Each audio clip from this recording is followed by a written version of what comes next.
ចូលតង់ស្បែកមុនអាគមនេះឲ្យជាប់ព្រោះយើងកំពុងធ្វើដំណើរទៅកាន់អាណាចក្រដែលពន្លឺព្រះអាទិត្យមិនដែលបានឃើញមនាងសត្វវ័យក្មេងក្នុងលោកធាតុនេះតើអ្វីទៅជាគ្រឿងសត្វសមុទ្រដែលមកមុខបំផុតតើវាគឺជាប្រខានដែលឆេះដល់ភ្លើងស៊ូឬក៏ជាកងទ័ពរាប់លានដែលមិនចេះស្លាប់បពុតម្ចាស់អាណាចក្រប្រជុំគ្នានេះព្រះខ័នអាចបាក់កងទ័ពអាចរលាយប៉ុន្តែគ្រឿងសត្វត្រវុតដែលមកមុខបំផុតគឺសច្ចៈនិងសិល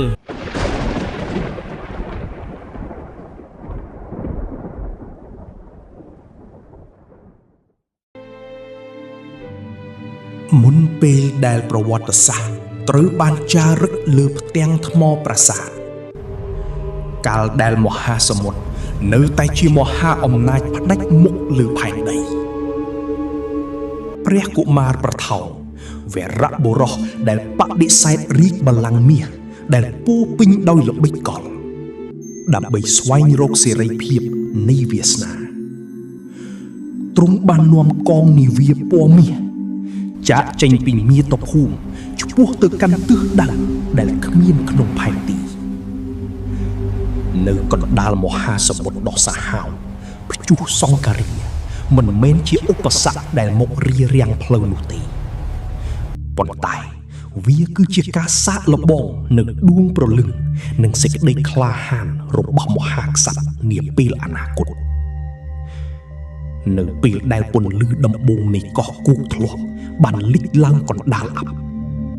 នោះហើយគឺជាចំណុចចាប់ផ្ដើមនៃឈាមជ័រខ្មែរដែលកើតចេញពីការតស៊ូនិងមហិច្ឆតាដ៏ខ្ពង់ខ្ពស់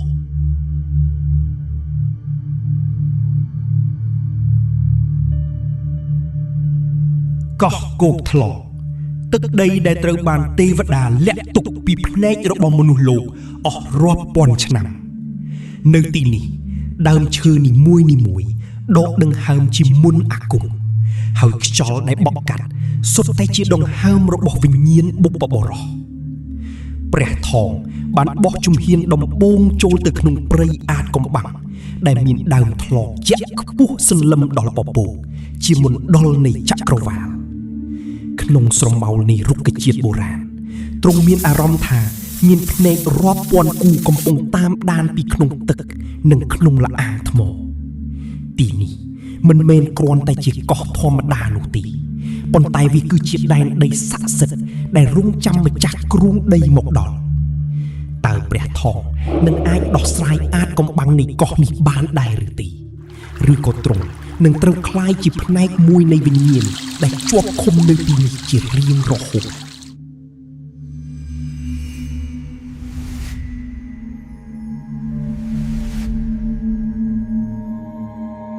ក្នុងយុគពេញបរមីដែលផ្ទៃសមុទ្រប្រែជាស្ងប់ស្ងាត់ដូចកញ្ចក់ខ្យល់អាកាសស្រាប់តែប្រែជាត្រជាក់និងមានក្លិនក្រអូបដូចផ្កាសួររលកបានបែកផ្កាត្រកួនពណ៌មរកតបង្ហាញរូបរាងសត្វនាគរាជដ៏មហិមាដែលងើបចេញពីបាតសមុទ្រក្នុងមួយពព្រិចភ្នែកសត្វនាគដ៏អំណាចនោះបានប្លែងកាយជាស្រីស្រស់សោភាដែលសម្រស់របស់នាងអាចធ្វើឲ្យលោកធាតុទាំងមូលឈប់វិលនាងនេះ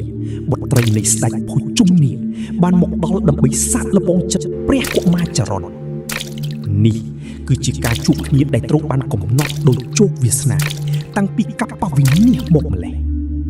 ស្នេហាដែលកើតចេញពីការប៉ះទង្គិចគ្នារវាងដីនិងទឹកកំពុងតែចាប់ផ្ដើមរីកដុះដាល ប៉ុន្តែវាក៏ត្រូវប្រឈមមុខនឹងមុនអាគមនិងច្បាប់នៃពិភពទាំងពីរ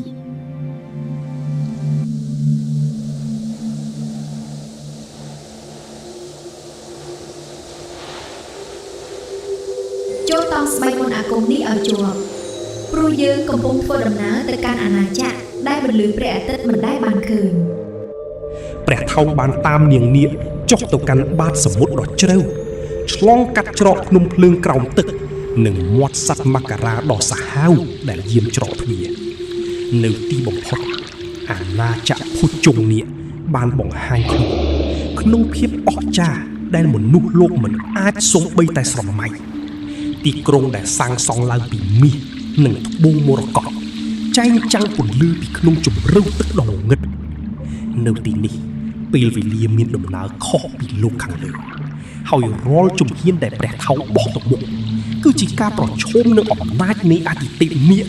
ដែលមិនដែលស្គាល់ពីចិត្តសន្តោសរបស់មនុស្ស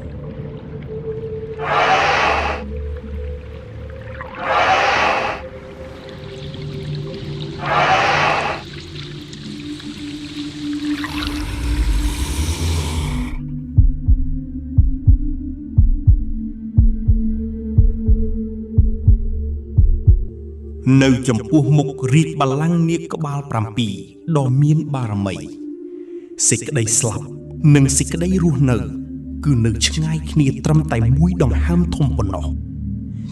ស្ដេចនាគរាជមិនសួររកមាសប្រាក់ឬត្បូងមានតម្លៃទេប៉ុន្តែទ្រង់សួររកវិញ្ញាណនិងសច្ចភាពក្នុងចិត្តរបស់ព្រះថោងព្រះថោងត្រូវតតាំងនឹងកងទ័ពនាគដោយប្រើត្រឹមបញ្ញានិងសេចក្តីក្លាហានហើយត្រូវដោះស្រាយប្រស្នាធម៌ដែលសូម្បីតែទេវតាក៏មិនអាចឆ្លើយបានបើទ្រង់ទទួលជ័យជំនះទ្រង់នឹងបានទឹកដីមកគ្រងប៉ុន្តែបើទ្រង់ចាញ់វិញ្ញាណរបស់ទ្រង់នឹងត្រូវជាប់ឃុំនៅក្រោមជម្រៅទឹកដ៏ត្រជាក់នេះជារៀងរហូតតើសេចក្តីស្រឡាញ់ចំពោះនាងនាគនឹងអាចផ្ដល់កម្លាំងឲ្យទ្រង់ឈ្នះការសាកល្បងនេះដែរឬទេការសាកល្បងបានចាប់ផ្ដើមមនាគសត្វវ័យក្មេងក្នុងលោកធាតុនេះតើអ្វីទៅជាគ្រឿងសត្វប្រវត្តិដែលមកមុខបំផុតតើវាគឺជាប្រខានដែលឆេះដល់ភ្លើងស៊ូឬក៏ជាកងទ័ពរាប់លានដែលមិនចេះស្លាប់បពុតម្ចាស់អាណាចក្រភុជង្គនាគព្រះខ័នអាចបាក់កងទ័ពអាចរលាយប៉ុន្តែគ្រឿងសត្វប្រវត្តិដែលមកមុនបំផុតគឺសច្ចៈនិងសិលអ្នកដែលកាន់សច្ចៈគឺដូចជាពាក់អាវក្រោះដែលមើលមិនឃើញទោះមុនអាគមខ្មៅងងឹតឬអាវុធទឹកណាក៏មិនអាចទម្លុះបានដែរអ្នកដឹកនាំដែលគ្មានសច្ចៈគឺគ្រាន់តែជាមនុស្សដែលកាន់ដាវឈើកដាលសមុទ្រតែប៉ុណ្ណោះដីនិងទឹកមិនដែលត្រូវគ្នាឡើយទឹកអាចលេបប្របាក់ដីដីអាចទប់ស្កាត់ទឹកបើឯងជាមនុស្សដីហើយកូនយើងជាពូជទឹកតើធ្វើដូចម្តេចទើបអ្នកទាំងពីរអាចរួមរស់ជាមួយគ្នាបានដោយមិនបំផ្លាញគ្នាទៅវិញទៅមកបព្វព្រះអង្គដីនិងទឹកនឹងមិនបំផ្លាញគ្នាឡើយប្រសិនបើមានមេដាជាឆ្នេរខ្សាច់ទឹកផ្ដល់ជីវិតឲ្យដីមានជីជាតិដីផ្ដល់កន្លែងឲ្យទឹកបានជ្រកកោនស្នេហារបស់ទូបង្គំនិងនាងនាគគឺដូចជាទន្លេមេគង្គដែលកើតចេញពីទឹកតែហូរកាត់ដីដើម្បីផ្ដល់សុភមង្គលដល់មនុស្សលោកយើងមិនមែនរួមរស់ដើម្បីលេបត្របាក់គ្នាទេប៉ុន្តែដើម្បីបំពេញឲ្យគ្នាទៅវិញទៅមកបើឯងយកមន្ត្រីយើងទៅឯងនឹងផ្ដល់អ្វីមកវិញដល់លោកធាតុនេះអំណាចដែលឯងចង់បានតើឯងនឹងយកវាទៅធ្វើអ្វីទូបង្គំមិនបានសុំមន្ត្រីព្រះអង្គដើម្បីអំណាចផ្ទាល់ខ្លួនឡើយប៉ុន្តែទូបង្គំចង់បង្កើតសន្តិភាពទូបង្គំនឹងយកចំណេះដឹងពីដីនិងមន្តអាគមពីទឹកមកសាបព្រោះជាគ្រាប់ពូជនៃអាណាចក្រថ្មីមួយដែលមនុស្សនិងអាទិទេពអាចគោរពគ្នាទៅវិញទៅមកអំណាចរបស់ទូបង្គំនឹងមិនមែនជានឹមសម្រាប់ជិះជាន់ទេប៉ុន្តែជាម្លប់ដើមធ្លកដែលផ្ដល់ភាពត្រជាក់ត្រជុំដល់ប្រជារាស្ត្រគ្រប់គូ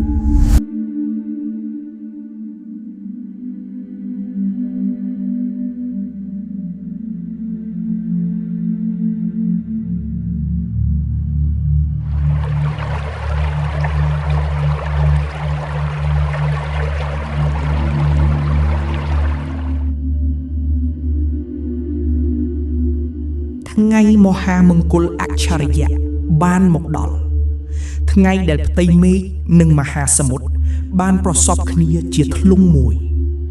ព្រះថោងក្នុងឈុតរាជវង្សដែលរចនាពីមាសសុទ្ធ ចាប់ព្រះហាត់នាងនាគដែលក្រងគ្រឿងអលង្ការត្បូងមរកតទឹកសំឡេងតន្ត្រីពិណពាទ្យដែលលេងដោយពពួកទេវតានិងនាគបន្លឺឡើងកក្រើកដល់ឋានសួគ៌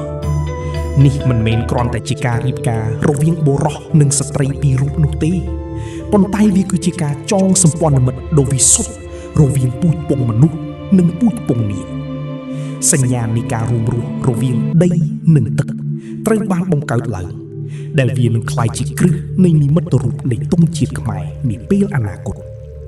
សច្ចាប្រណិធានដែលបានធ្វើនៅចំពោះមុខភ្នំនិងសមុទ្រនឹងក្លាយជាពរជ័យការពារទឹកដីនេះជារៀងរហូត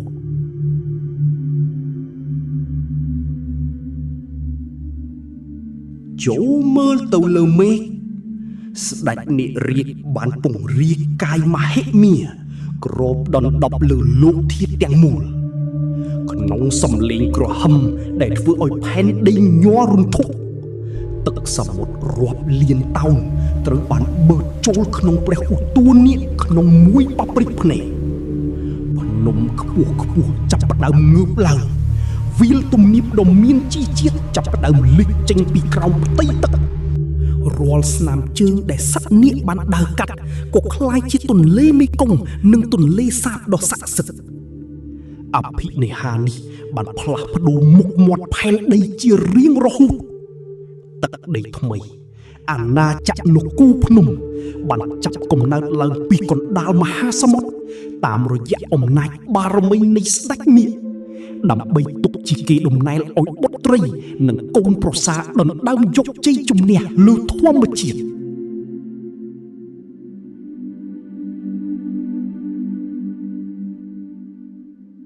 ពីវាលដីសណ្ដោដ៏មានជីជាតិទៅជាមហាអាណាចក្រដ៏រុងរឿងដែលគ្មានគូប្រៀបព្រះថោងនិងនាងនាគបានដឹកនាំប្រជារាស្ត្រសាងសង់រាជធានីវធបុរៈឲ្យក្លាយជាមជ្ឈមណ្ឌលនៃពាណិជ្ជកម្មនិងសិល្បៈនៃពិភពលោកស្រូវដុះពេញវាលស្រែដោយមន្តអាគមនៃការហៅភ្លៀងរបស់នាងនាគគណៈវិទ្យាសាស្ត្រនិងទស្សនវិជ្ជាត្រូវបានចងក្រងឡើងដោយព្រះថោងនេះគឺជាយុគសម័យមាសដំបូងបង្អស់ដែលគេឈ្មោះខ្មែរល្បីសុខសាយពីអាណាចក្ររ៉ូមរហូតដល់នគរចិន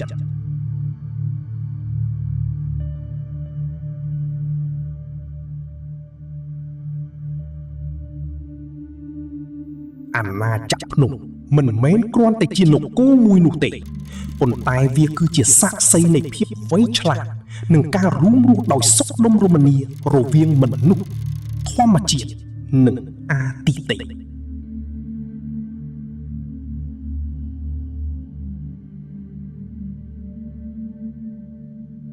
ប៉ុន្តែសន្តិភាពមិនដែលស្ថិតស្ថេរជារៀងរហូតឡើយពពកខ្មៅនៃមហិច្ឆតាអាក្រក់បានគ្របដណ្ដប់លើនគរភ្នំ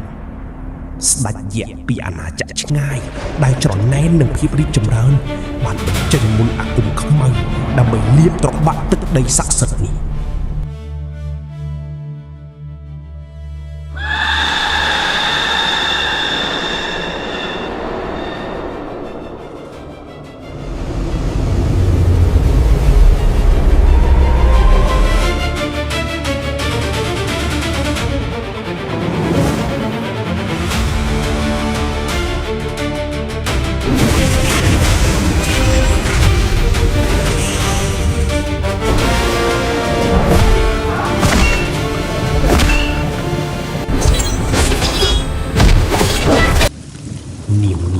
ត្រូវបំបែកកាយការពារប្រជារាស្ត្រពីអាវុធទឹក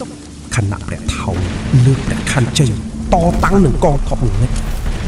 ឈាមនិងទឹកភ្នែកបានហូរស្រោចដីថ្មីប៉ុន្តែ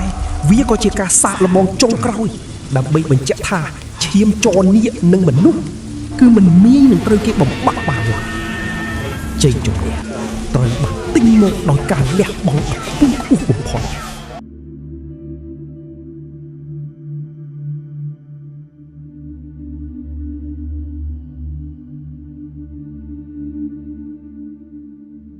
សង្គ្រាមបានបញ្ចប់ប៉ុន្តែគេដំណែលនៃដួងព្រលឹងនៅតែបន្តស្ថិតស្ថេរអមតៈ ព្រះថោងនិងនាងនាគបានបន្សល់ទុកនៅពូជពង្សនៃអ្នកប្រយុទ្ធនិងអ្នកកសាងដ៏អស្ចារ្យទោះបីជាពេលវេលាកន្លងផុតទៅរាប់ពាន់ឆ្នាំហើយស្ដេចនាគត្រូវត្រឡប់ទៅជម្រៅទឹកវិញប៉ុន្តែព្រលឹងនាគនៅតែស្ថិតក្នុងគ្រប់ក្បាច់ក្បូរប្រាសាទនិងក្នុងដង្ហើមរបស់កូនខ្មែរគ្រប់រូបពីកោះគោកធ្លក់មកជានគរភ្នំនិងឈានទៅដល់មហាអាណាចក្រអង្គរដ៏រុងរឿងយើងគឺជាម្ចាស់ទឹកម្ចាស់ដីនិងជាម្ចាស់វាសនាខ្លួនឯងរឿងព្រេងព្រះថោងនាងនាគមិនមែនគ្រាន់តែជារឿងនិទាននោះទេប៉ុន្តែវាគឺជាវិញ្ញាណនៃជាតិសាសន៍ដែលមិនដែលស្លាប់